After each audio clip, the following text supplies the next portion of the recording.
Al-Huda Malikus Saleh merupakan salah satu dayah yang terletak di Reletimu, Kecamatan Muara Batu, Kabupaten Aceh Utara dengan akreditasi A. Dayah Al-Huda Malikus Saleh memiliki jenjang pendidikan diniyah formal ataupun PDF dengan 2 jenjang, yaitu PDF Wusta dan PDF Mulia. Selain itu, Dayah Al-Huda Malikus Saleh juga telah bekerja sama dengan salah satu kampus yang ada di Aceh, yaitu Universitas Islam Aceh yang terletak di Biren dengan jenjang S1 dan S2.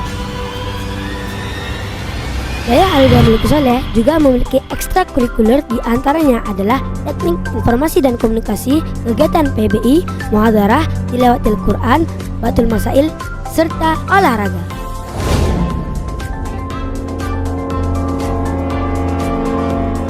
Nah, sekarang bagaimana sih cara dan syarat mendaftar di Dayah Al-Huda Malikus Saleh?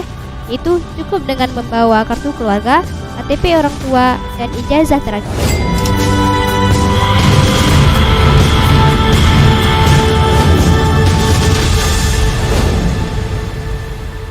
Yuk segera daftar di Dayah Al-Huda Malikus Saleh.